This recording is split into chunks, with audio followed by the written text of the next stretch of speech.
Ang Red Sea ay patuloy na nagiging saksi sa mga laban sa pagitan ng mga Houthis at ang pinagsadib na puwersa ng US at UK military. Ang mga labanan ay umaabot hanggang sa Yemen habang umiinit ang tensyon sa rehiyon dulot ng mga teroristang atake sa sibilyan at barkong nagdadala ng langis mula sa Iranian-backed group. Ang mga operasyon sa ere at pandagat ng US ay nagsimula bilang tugon sa mahigit na 200 ng drone at missile na atake ng Houthis sa commercial na sasakyang pandagat sa Red Sea mula Nobyembre. Ang pangmatagalan at malaking kumpanya laban ng mga Houthis sa Yemen ay tinatawag na Operation Poseidon Archer. Layunin ng operasyon na ito na malaki ang pahinain ang offensive capabilities ng Houthis. Ang patuloy na atake ng US at UK ay tila ang pinakamalupit kumpara sa unang araw ng mga atake sa ere at pandagat ayon sa pahayag ng kanilang pinagsanib na puwersa. Naglunsad ang US at UK ng karagdagang atake sa mga target ng Houthis sa Yemen noong Lunes. Itinuturing na ikawalong bugso ng mga atake ng US military laban sa rebelde sa loob ng 10 araw. Ayon sa pahayag mula sa US at UK at may suporta mula sa Canada, Netherlands, Bahrain at Australia, inatake nila ang 8 lokasyon. Ang ikawalong bugso ng atake ay nakatarget sa mahigit na 60 mga lugar sa halos 30 lokasyon sa Yemen. Ang mga atake sa Houthis ay mas malaki at mas komprehensibo kumpara sa mga nagdaang mas limitadong atake laban sa individual na missile ng Houthis. Sinabi ng US na ang mga missile na ito bigla na lamang lumitaw bago mapaputok sa mga barko sa Red Sea. Gayunpaman, mas maliit ito kumpara sa unang pagsasama noong Enero 11 na kung saan hinampas ang mahigit 30 mga target ng Houthis. Ang mga atake noong Lunes ay nakatutok sa isang underground storage site ng Houthis at mga pasilidad na konektado sa missile at air surveillance group. Ang Estados Unidos ay nag-deploy ng fighter jets mula sa USS Dwight D. Eisenhower aircraft carrier bilang bahagi ng mga atake. Ayon sa pahayag ng isang opisyal ng US Defense, 4 na British Typhoon fighter jets ang nakalahok sa mga atake laban sa mga target ng Houthis. Ayon sa UK Defense Ministry, bomba ang binagsak ng 4 na RAF Typhoon jets sa 2 military zones sa paligid ng airport na sinasabing ginamit para sa pag-atake sa mga barko sa Red Sea.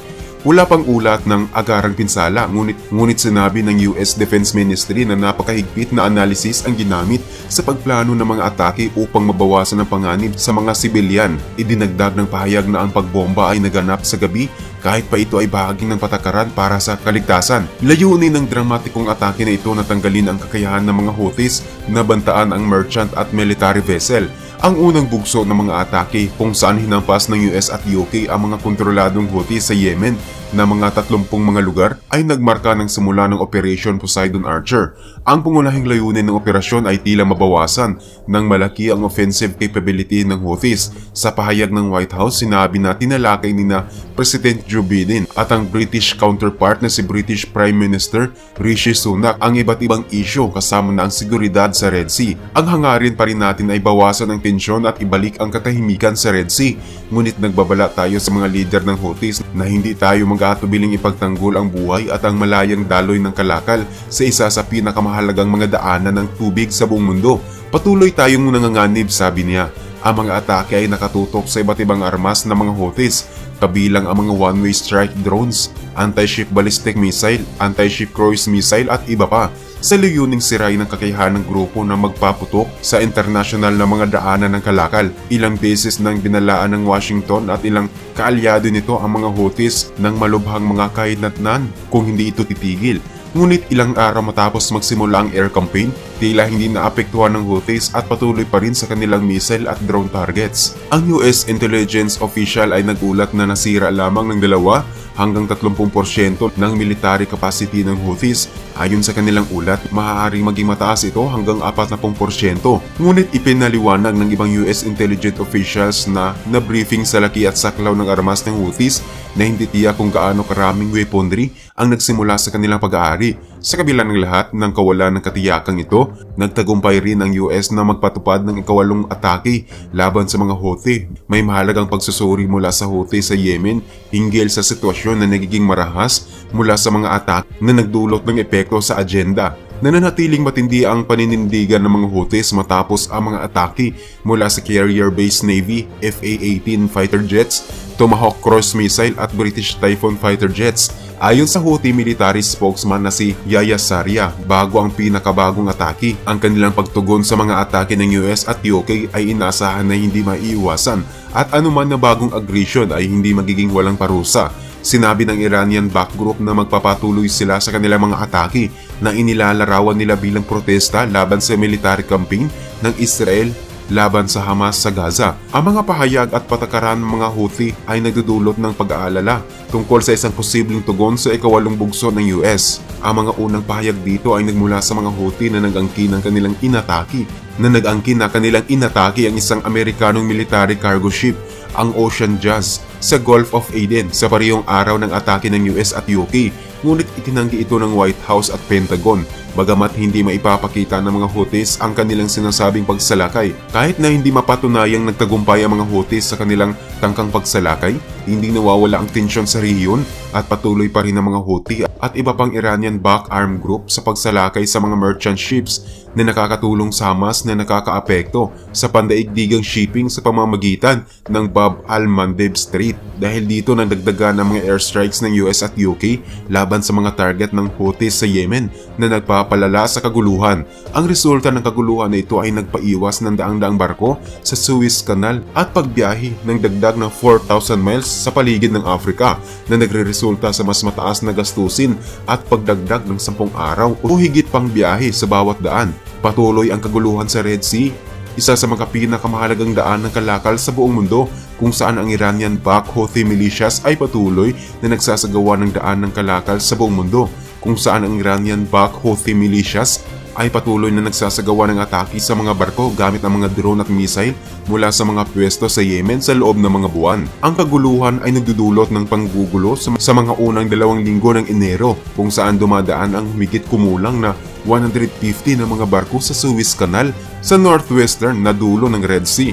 Ayon sa Marine Traffic, ang bilang na ito ay tumataas mula sa mahigit na 400 noong parehong panahon noong nakaraang taon. Ang mga pag-iwas at mga atake ng Houthis ay nagpapatuloy kahit sa mga airstrikes ng US at kanilang mga kaalyado laban sa shipping ng Houthis. Ang mga kumpanya ng shipping ay triple ang kanilang singil para sa pagpapadala ng container mula sa Asia patungong Europe. Bahagi na ng pagtakip ng karagdagang gastos ng paglayag sa Africa. Ang mga may-ari ng barko ay patuloy na gumagamit ng Red Sea, lalo na mga may-ari ng tanker ay nakaharap sa pagtaas ng insurance premiums.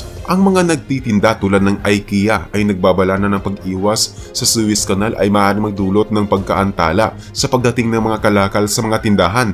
Ang ilang pabrika ng kotse sa Europe ay kinakailangang itigil pansamantalang operasyon habang naghihintay ng mga bahagi mula sa Asia. Maaari pang lumala ang pandaigdigang inflation ayon sa tinatayang 0.7% ng pagtaas ng presyo ng consumer goods sa unang kalahating taon. Ngayong taon kung magpapatuloy ang pagkaantala sa transportasyon, ayon sa JP Morgan Chase, ang rota ng container ship na may Hong Kong at ang kalagayan ng iba pang mga barko sa Red Sea ay nagpapahiwatig ng paparating na krisis.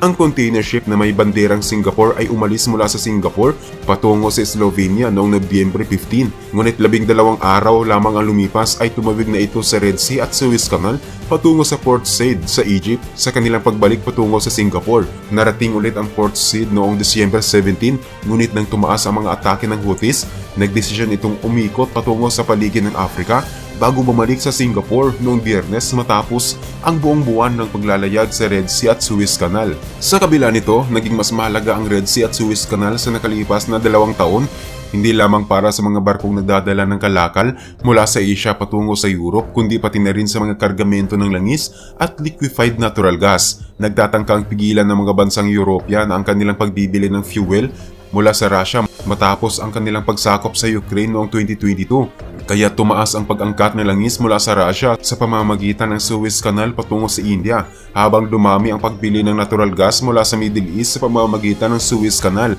Ayon sa US Energy Information Administration, humahalo sa Red Sea ang kalahating bahagi ng langis na dinadala ng mga tankers sa buong mundo at halos ang lahat ng liquefied natural gas sa buong mundo.